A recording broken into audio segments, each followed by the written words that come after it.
جب خریدار ہی کم ظرف ہو اور کمتر ہو، رہنما ایسے ہی بازار سے مل سکتے ہیں۔ Who should I blame? Who should I point the finger at? Who should I find fault with? Who should I put down? And who should I attribute to? میں کس کے ہاتھ پہ اپنا لہو تلاش کروں؟ تمام شہر نے پہنے ہوئے ہے دستانے۔ قومی اسمبلی میں ابھی کیسی ہنگامہ آرائی ہوئی، ہم سب نے دیکھا کس طرح سے اشرافیہ نے شرافت کا مظاہرہ کیا۔ کیا اسمبلیز لڑائی جھگڑے کی جگہ ہیں؟ ہمارے ذہنوں میں شروع سے یہ بات ڈالی گئی ہے کہ پولیٹیکل لیڈرز جو ہیں، ہمارے منسٹرز جو ہیں، ہمارے M N As, M P A جو ہیں، وہ ترقیاتی کاموں کے لیے ہیں، وہ سڑکیں، گلیاں، نالیاں، اسٹریٹ لائٹس، برجز وغیرہ بنانے کے لیے۔ حالانکہ پوری دنیا میں یہ کام لیڈرشپ کے ذمے ہی ہوتے ہیں، اور ان کاموں کو عوام بھی اور لیڈرز بھی اتنی اہمیت اس انداز میں نہیں دیتے کہ یہ انہوں نے کرنے ہی کرنے، they are suppose to do, یہ چیزیں تو انہوں نے کرنی ہی ہیں۔ ہمارے ہاں ذہن میں یہ ہے کہ یہ چیزیں ہی کرنی ہیں، اور وہاں پہ ہوتا ہے کہ یہ چیزیں تو انہوں نے کرنی ہی ہیں۔ لیکن اصل کام کیا ہے ان کے؟ اصل کام ان کے ایک ویژن دینا، قوم کو، عوام کو ایک ویژن دینا، روشن مستقبل کا ویژن دینا، اور اس ویژن کی طرف ان کو لے کر جانا، اپنی ترقی کو پس پشت ڈالنا اور عوام کی ترقی کو مقدم رکھنا۔ لیجسلیشن جو ہیں وہ اسمبلی سے پاس کروانا، مختلف قوانین جو ہیں وہ لوگوں کی بہتری کے لیے، امپروومنٹ کے لیے جو ہیں وہ پاس کروانا، تاکہ فیوچر میں لوگوں کے جو مسائل ہیں وہ کم سے کم ہوں۔ لیکن بدقسمتی سے ہمارے ہاں کچھ خاص قسم کے کام، جن کا میں نے ابھی ذکر کیا، جو ڈیولپمنٹ کے کام ہوتے ہیں، وہی ایکسپیکٹ کیے جاتے ہیں ہماری اسمبلیز سے، ہمارے منسٹرز سے۔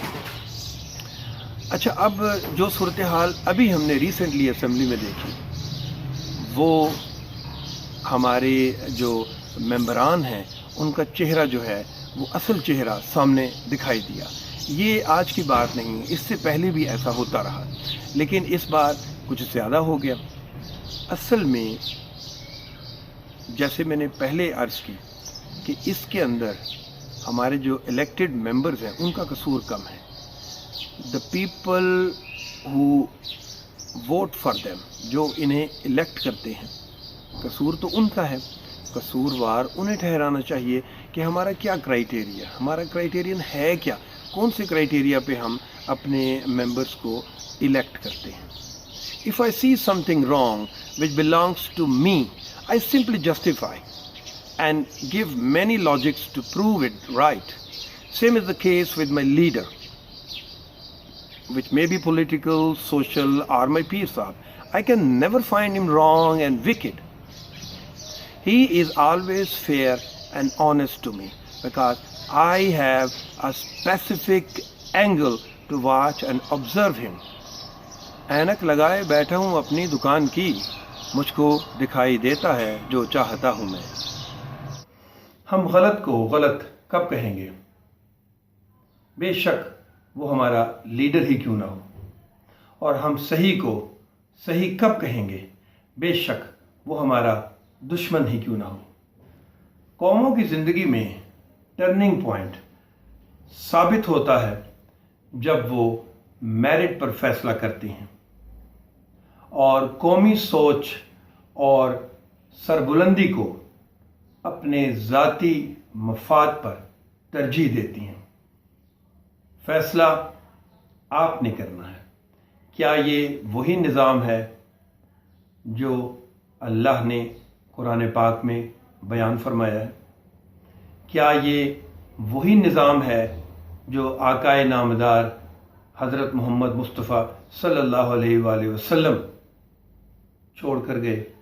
کیا یہ وہی نظام ہے جو خلفائے راشدین رضوان اللہ علیہم اجمعین کے دور میں چلتا رہا؟ کیا تھوڑی سی جھلک بھی ہمیں دکھائی دیتی ہے اس نظام میں اس بہترین نظام کی؟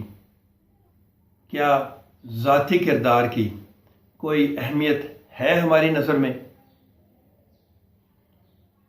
کیونکہ جب بھی کسی پولیٹیکل لیڈر کی، کسی ایم این اے کی، ایم پی اے کی، کسی منسٹر کی ذات کی بات کی جاتی ہے کہ فلاں شخص میں یہ پرابلم ہے، فلاں شخص نے اس خرابی کے ساتھ جو ہے وہ یہ کام سر انجام دیا ہے، یا ہمارا پولیٹیکل لیڈر جو ہے وہ جھوٹا ہے، یا اس کی ذاتی زندگی کا کوئی بھی پہلو ہے، تو اکثر ہمیں جواب میں یہ سننے کو ملتا ہے کہ یہ تو اس کا ذاتی کردار ہے، یہ اس کی اپنی لائف ہے۔ تو پھر اسی طرح جو کچھ ہو رہا ہے ہمارے نظام میں، دن بدن ابتری آ رہی ہے، تو پھر آپ اگر ذاتی کردار کو اہمیت نہیں دیں گے تو پھر یہ نظام اسی طرح چلتا رہے گا اور دن بدن ابتر ہوتا جائے گا۔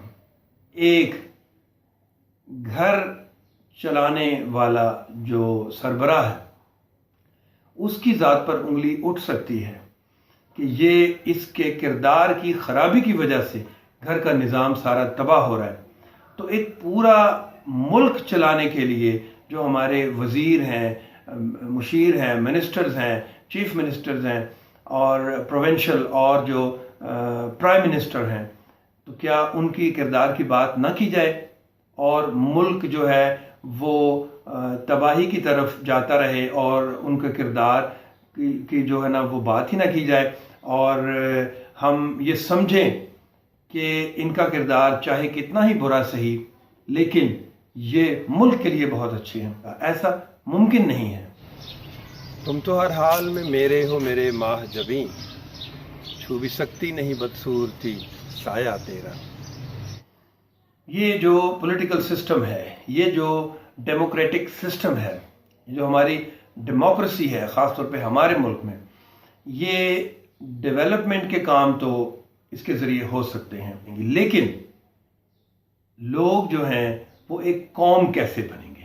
وہ لیڈر کے ویژن سے بنتے ہیں، لیڈر کے کیریکٹر پہ بنتے ہیں کہ لیڈرشپ کا اپنا کیریکٹر بہت صاف ستھرا ہوتا ہے، اور پڑھے لکھے لیڈر جو ہیں وہ سنبھل کے چلتے ہیں اور ان کے کردار کو باقی لوگ فالو کرتے ہیں۔ یہاں پر اسمبلی میں جو دنگا فساد ہوا، جس طریقے سے کتابیں جو ہیں ایک دوسرے کو ماری گئیں، جس طریقے سے بعد میں ہم نے پکچرز دیکھی اور فوٹیجز دیکھے کہ پورے اسمبلی ہال میں پیجز بکھرے پڑے ہیں، بکس پھٹی ہوئی پڑی ہیں اور سینیٹائزر تک مارے گئے، تو یہ وہ لیڈرشپ ہے جنہیں لوگوں نے الیکٹ کیا اپنے مسائل کو حل کرنے کے لیے، اور یہ لیڈرز آپس کی دھینگا مشتی میں مصروف ہیں، ایک دوسرے کی لیگ پولنگ میں بزی ہیں، وہ صحیح ہے، وہ غلط ہے، میں صحیح ہوں، تم سب غلط ہو، بس یہی چل رہا ہے ہمارے ہاں۔ کیا صحیح ہے اور کیا غلط ہے، یہ اگر ہم نیوٹرل ہو کے سوچیں تو شاید ہمیں اس کا اندازہ ہو جائے، اور ہمیں اس کا بخوبی اندازہ ہو سکتا ہے کہ اس نظام میں آپ چہرے بدلتے جائیں کبھی بھی امپرومنٹ نہیں آتی، ہم دن بدن ابتری کی طرف جا رہے ہیں۔ ضرورت اس بات کی ہے کہ نظام بدلا جائے۔ آج بھی ہو جو براہیم کا ایماں پیدا، آگ کر سکتی ہے انداز گلستاں پیدا۔ اٹھ کے اب وقت سحر پھر سے بلالی بن کر، تیرے سوئے ہوئے افکار جگانے آیا۔